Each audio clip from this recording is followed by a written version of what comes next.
Antes de empezar, tengo que aclarar que yo era el típico universitario de fraternidad. No me andaré con rodeos.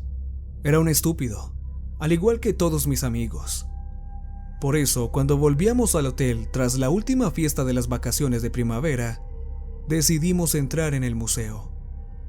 No se trataba de un gran museo de ciencias como el Smithsoniano. Se trataba de un pequeño edificio de 2 plantas que albergaba varios artefactos de importancia para los lugareños. Era una cápsula de tiempo que contenía todos los recuerdos de cuando este asentamiento junto a la playa todavía era conocido por los premiados pescadores de lubinas, en contraposición a los fiesteros borrachos.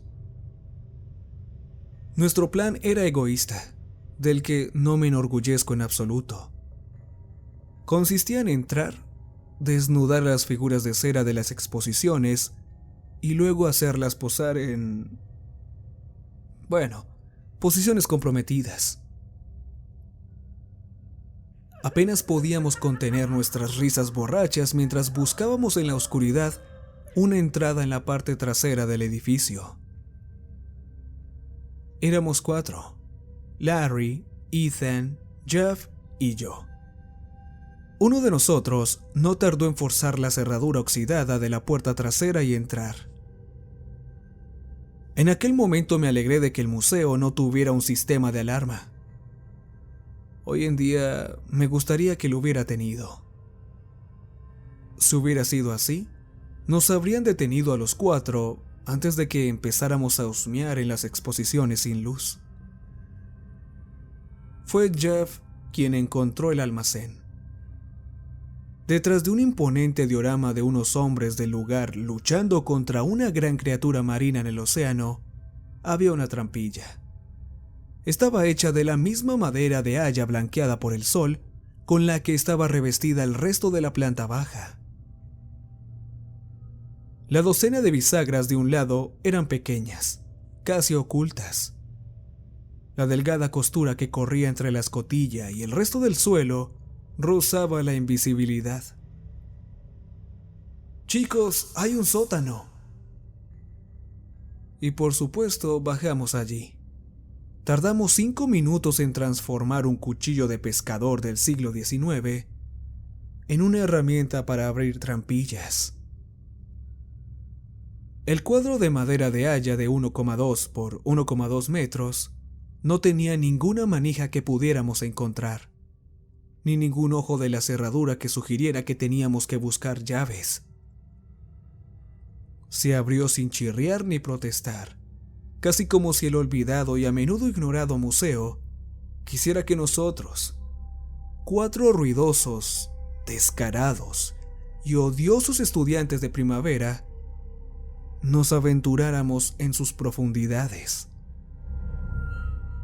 Las linternas de los teléfonos móviles se encendieron una a medida que cada uno de nosotros alcanzaba el aire fresco al pie de la escalera. Las ventanas mantenían la polvorienta planta baja bañada por la luz de la luna, pero el espacio de abajo estaba completamente negro. Era una especie de rellano, un espacio cuadrado de hormigón sin ningún tipo de iluminación que pudiéramos ver. Una rápida exploración con los 4 haces de la linterna nos mostró casi al instante la única característica de la habitación: una puerta en la pared opuesta. La letra negra del letrero de plástico amarillo nos permitió no tener que adivinar el propósito de la habitación. Almacenamiento. Solo personal autorizado. Éramos 4 chicos de fraternidad borrachos en las vacaciones de primavera. Los mismos chicos de fraternidad que ya podían estar fichados por una serie de delitos, desde vandalismo hasta allanamiento de morada, pasando por embriaguez y desorden. ¿Qué otra cosa íbamos a ver en las palabras «solo personal autorizado» que no fuera un desafío? Jeff había descubierto la escotilla del sótano, pero fui yo quien abrió la puerta marcada como «solo personal autorizado». Larry, Ethan y Jeff se pusieron de puntillas por encima de mi hombro, gritando con entusiasmo mientras yo daba una patada tras otra al pomo de la puerta cerrada. El alboroto ebrio cesó en el momento en que la madera alrededor de la cerradura se astilló. La puerta se giró hacia adentro.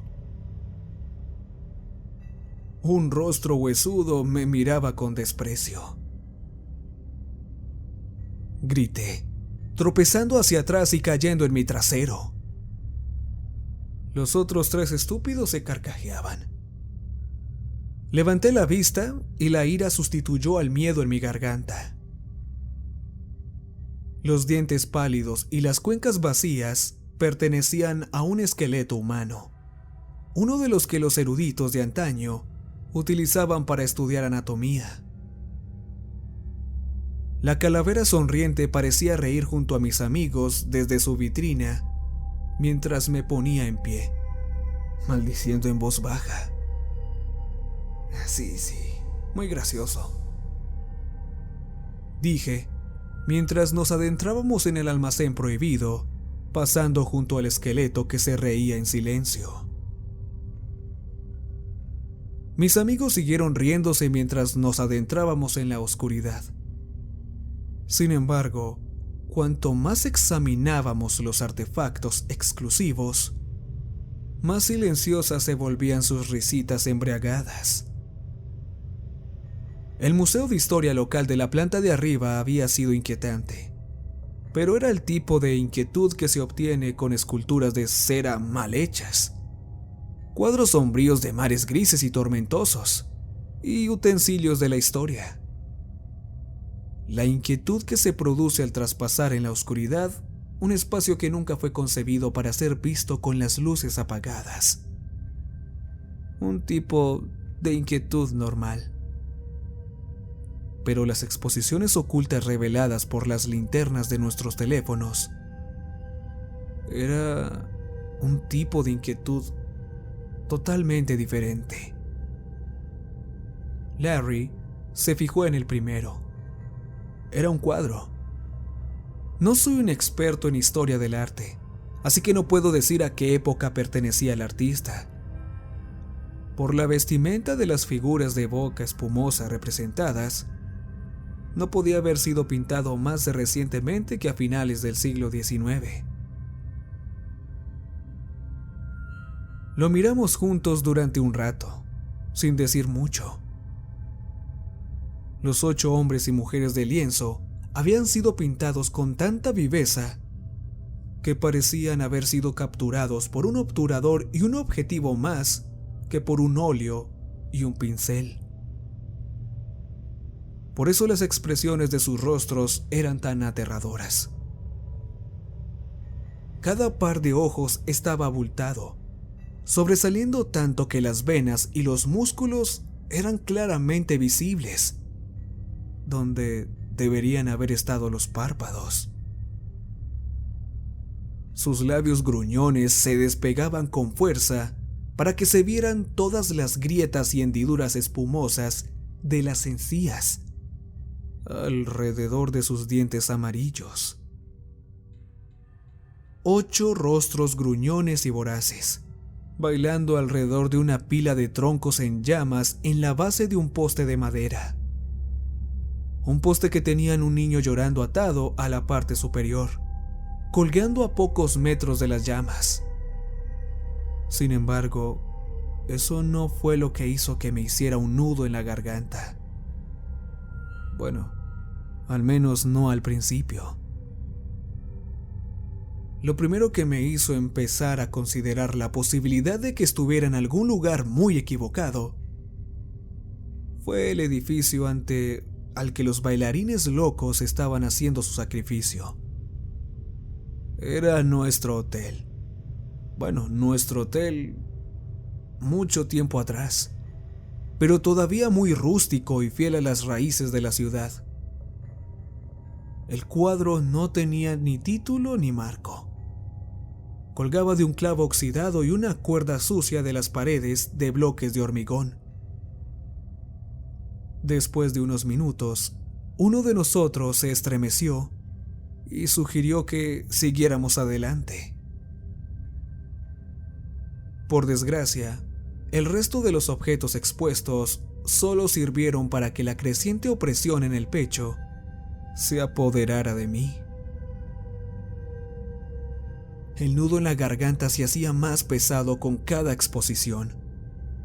Los espacios entre las respiraciones eran cada vez más cortos, con cada rareza que la dirección del museo mantenía oculta aquí abajo. Había criaturas taxidermizadas que ninguno de nosotros reconocía. Cosas disecadas con formas completamente desconocidas. Una colección de seres retorcidos sin ninguna adherencia tangible a las leyes de la naturaleza o la biología. Había un banco de 6 peces secos, cada uno de ellos con 3 pares de brazos humanos de 1 centímetro de largo, colgados de un alambre de un delgado andamio de tubos. Había lo que solo puedo describir como un orangután de pelaje oscuro y enmarañado, sin cabeza y con una gran boca donde debería haber estado su vientre. Lo más impactante de todo era la gran cáscara desecada de un gusano del tamaño de un autobús, con la cara de un colosal bebé humano, que colgaba del techo mediante gruesos cables atornillados en algún lugar invisible de su espalda. Encontramos dioramas y pinturas de actos e incidentes horribles, con un detalle tan claro que solo podría haberse recreado a partir de un recuerdo.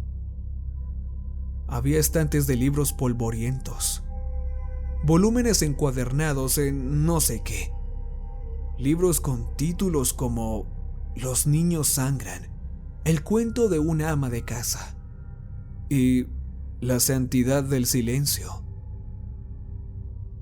Dispersos entre los cuadros, las estanterías y las anatomías grotescas, había vitrinas con herramientas y utensilios cuyos diseños parecían demasiado intrincados y avanzados para el nivel de óxido y corrosión que tenían.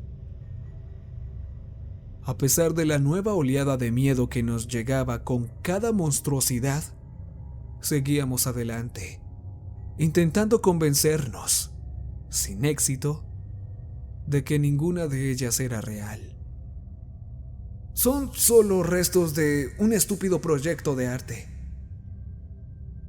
Mira, puedes ver en ese. Obviamente está hecho de goma, ¿verdad? El que hizo esto era un tipo realmente retorcido. Probablemente algún enfermo. Estos comentarios y muchos más no sirvieron para frenar el pánico creciente en las risas forzadas y nerviosas que quedaban. Llevábamos media hora traumatizándonos estúpidamente en la aplastante oscuridad antes de encontrarla. Una máscara, colocada sola en un zócalo a 2 metros de distancia de cualquier otro objeto de pesadilla. Yo lo vi primero. Ojalá no hubiera sido así. Estaba completamente en blanco, salvo por una media docena de símbolos angulares grabados con el pulgar en su superficie. No había agujeros para los ojos, la nariz o la boca, ni huecos con los que el portador pudiera ver o respirar. Estaba hecho de un metal que no reconocí. Una sustancia oscura y azulada que reflejaba la luz de mi teléfono como una mezcla embriagadora de morados, naranjas y verdes, casi como una mancha de aceite. Sus cualidades más extrañas son más difíciles de expresar con palabras. No puedo describirlo bien, pero sabía que la estaba mirando. Estaba extrañamente feliz. Había querido ser encontrada y de una manera que no puedo explicar, me lo hizo saber muy claramente. Me llamó, comunicando con sugerencias subconscientes. Ya tenía la cosa en mis manos antes de que Larry, Jeff o Ethan gritaron algo en mi dirección a través de la bruma. Aunque el aire a estas alturas del mausoleo estaba helado, la máscara era cálida al tacto. Su superficie de metal nacarado me aliviaba las yemas de los dedos, invitándome a sentir su calor, algo que seguramente me haría sentir bien sobre mi rostro. Apenas registré con una mano cuando el interior aterciopelado de la máscara succionó mis rasgos. Al instante, supe que la había cagado. Cuando mis ojos se abrieron, no estaba en el almacén. De hecho, no estaba en ningún sitio. Estaba flotando en el vacío, rodeado de nada más que una negrura infinita. No, flotando no. Estaba cayendo. El vacío ondulaba y rozaba mi cara mientras caía en picada.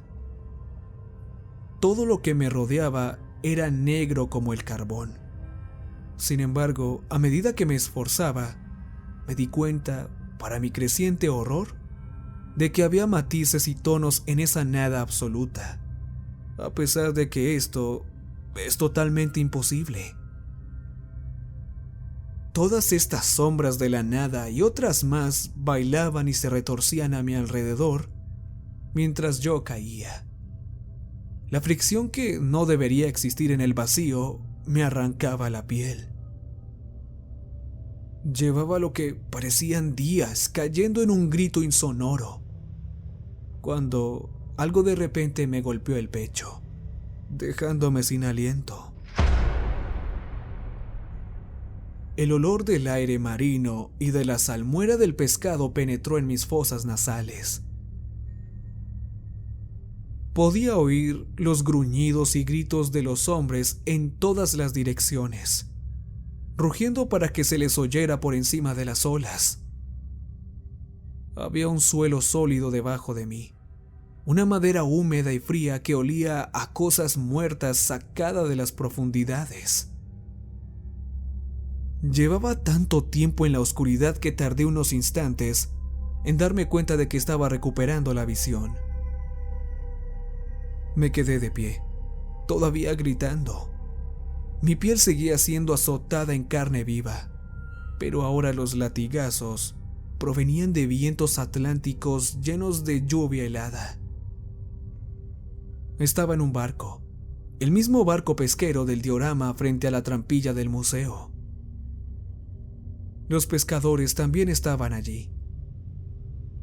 Me miraban fijamente, cada uno de ellos dejando de lado cualquier tarea importante para contemplar al súbito extraño que se encontraba frente a ellos. Pero no tuvieron tiempo de quedarse boquiabiertos mucho tiempo, ya que uno de ellos gritó señalando algo detrás de mí. Me di la vuelta, y los gritos salieron de mis pulmones horrorizados por un nuevo e inexpresable terror. El grueso tentáculo de la monstruosidad oceánica del diorama se estrelló contra el aparejo sobre mi cabeza. Astillas y fragmentos salpicaron la lluvia mientras yo caía de rodillas. Me quedé clavado, paralizado por el miedo, mientras esa cosa, parecida a un calamar, tan grueso como un túnel de tren, caía sobre mí. Cerré los ojos y sentí el olor y el calor de su carne a centímetros de mi cara. Entonces sentí que volvía a caer. El sabor salado y crudo de las olas fue sustituido por el escozor de la oscuridad precipitada. Una vez más, el viento se me fue de las manos.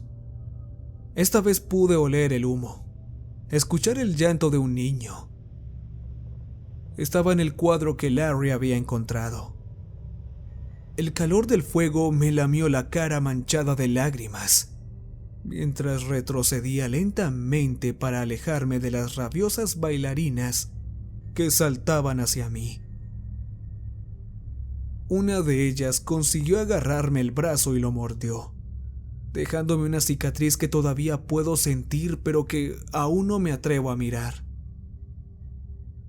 Me di la vuelta para correr, chocando con un viejo huraño que llevaba un lienzo, pinceles y algunas pinturas. Ahora estaba de pie en un campo. Una multitud de personas de aspecto indígena dejó de desollar al orangután sin cabeza que habían matado para ponerse de pie y señalar en mi dirección, sacando sus lanzas y hachas. Antes de que pudieran partirme el cráneo, se oyó un ensordecedor sonido. Una rana del tamaño de un rinoceronte saltó de los juncos. Se posó sobre uno de los nativos, y luego se oyó un fuerte crujido en el viento al romperse su columna vertebral. Antes de que pudiera reaccionar, fui derribado al suelo por una pegajosa lengua anfibia, con una punta del tamaño de mi cara. Me arrancó del suelo. Mis uñas se llenaron de tierra mientras luchaba por alejarme de las fauces de la bestia. Esta vez estaba solo en una llanura.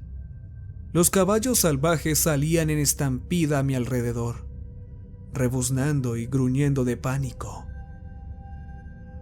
Me di la vuelta y vi que los perseguía una versión viviente de la cáscara de gusano con cara de bebé del museo, con brazos enjuntos que debían estar medio podridos. Tomaron los caballos enteros para metérselos en su boca desdentada.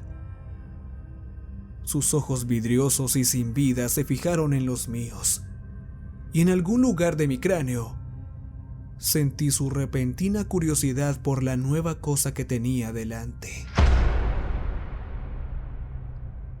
Unos reptiles prehistóricos que me llegaban hasta las rodillas correteaban por mis pies. El azufre y la ceniza obstruyeron mis pulmones. No oía nada más que el rugido de la furia tectónica. El cielo era oscuro y rojo. Antes de que una capa de hollín cegara mis ojos, vislumbré un horizonte de volcanes y tormentas de fuego. Estaba en el espacio. Una nube en espiral de polvo y escombros se extendió a mi alrededor. Desde algún lugar en la distancia, la débil luz de nuestra estrella cubrió mi forma asfixiante con un tenue resplandor anaranjado. Ahora estaba sentado en una silla. Había un sol deslumbrante sobre mí, aunque no el de nuestro sistema solar. Me estremeció su brillo, esforzándome por ver lo que me rodeaba. La silla estaba sobre una superficie metálica completamente plana que brillaba con el mismo resplandor nacarado que la máscara. Este plano se extendió a mi alrededor en todas las direcciones hasta llegar a una gran pared del mismo material, a miles de kilómetros de distancia y más alta que cualquier edificio que pudiera construir la mano del hombre. Las ataduras y la silla no se parecían a nada que reconociera, a la vez orgánicas y flexibles, pero aparentemente forjadas con la misma sustancia metálica rígida que el suelo. Sin embargo, no tengo mucho tiempo para intentar comprender esta contradicción. La estruendosa voz de las estrellas más allá de este sol alienígena se encargó de ello. Ah, bien. Nos habíamos preguntado cuándo estarían listos los de su clase. La potencia de la misma arrancó el poco aliento que quedaba en mis pulmones. Sentí que mis tímpanos estallaban. Así es como sé que no puedo esconderme en la falsa comodidad de convencerme de que esto nunca sucedió. Nunca podría haber imaginado o concebido al dueño de esa voz, y aunque pudiera, una voz en mi cabeza no podría dejarme permanentemente sordo.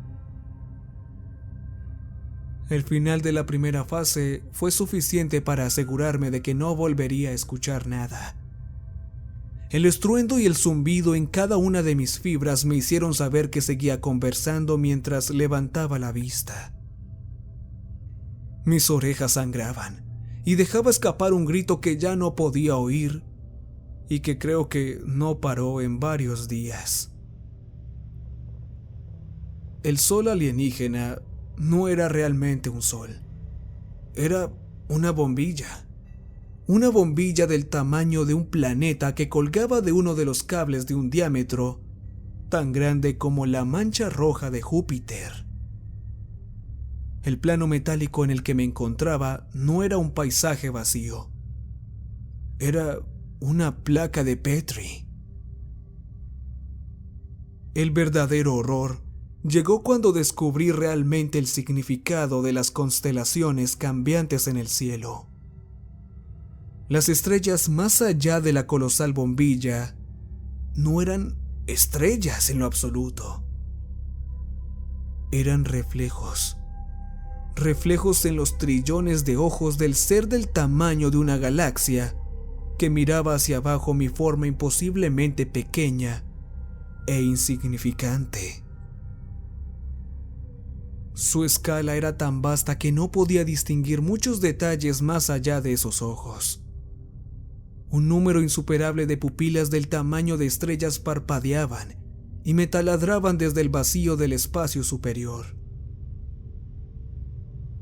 Los golfos estelares entre los ojos eran humeantes y gaseosos, pero sabía que más allá de esos peñachos tan grandes como para tragarse la Vía Láctea, se escondía una vasta anatomía cósmica. El que me estudiaba, su forma se extendía en un nexo de finos zarcillos.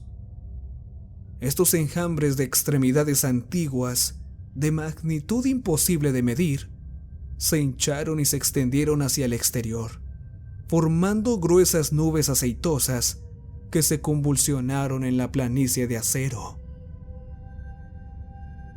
El zumbido desgarrador del ser más allá de toda razón no cesó mientras una de estas nieblas serpenteaba hacia mí. Su punta era del tamaño de un continente. Podía sentir su atracción gravitatoria a medida que se acercaba, y su fuerza amenazaba con arrancarme de la silla de metal viviente.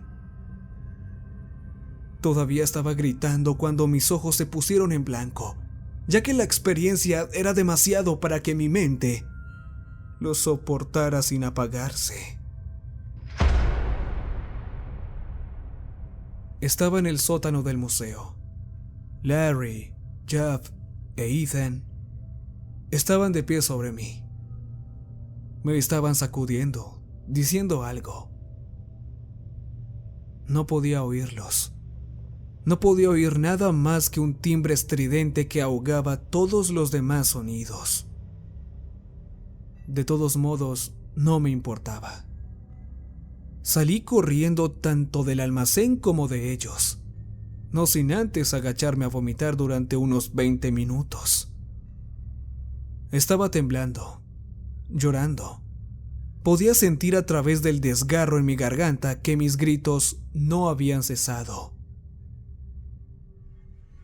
No volví a ver a ninguno de ellos después de esa noche. Corté todos los lazos. Ni siquiera les envié un mensaje para explicarles el qué había pasado. Por lo que sé, podrían haber sentido curiosidad y haberse probado la máscara ellos mismos. Volví corriendo al hotel, cubierto de lágrimas. Cogí mis maletas y me fui. Invertí todo lo que tenía en el primer billete de vuelta a casa. No a casa de la universidad, a casa, mi hogar. Dejé la escuela y me mudé de nuevo con mis padres. No puedo mirar fotos de épocas pasadas, no sin romper en un lío tembloroso. Incluso con una fuerte medicación, el más mínimo recordatorio es suficiente para que yo anule el resto del día. O al menos lo era. He ido mejorando con el lenguaje de señas, así que he ido recuperando un poco la confianza. Lo suficiente como para enfrentarme a escribirlo todo por primera vez, para intentar revivir el recuerdo y reconstruir lo que vi. Probablemente no lo adivinarías por lo poco extenso que es, pero esto me ha llevado unos 5 meses para escribirlo. He tenido que parar varias veces, e incluso una vez tuve que volver a ingresar en una unidad psiquiátrica durante unos días. Sin embargo, ha valido la pena. Ahora está fuera de mi sistema. Ese es el primer paso, ¿no? Ahora puedo dedicarme a la tarea de seguir el consejo de mi terapeuta y tratar de fingir que no ha sucedido. Sé qué sucedió. No fue un recuerdo de borracho distorsionado por un brote psicótico. Lo recuerdo con demasiada claridad. Además, si es un recuerdo falso, ¿por qué ha llegado esta mañana a mi puerta un paquete con forma de máscara envuelto en un lienzo arrugado, con la imagen de unas locas bailarinas alrededor de una hoguera?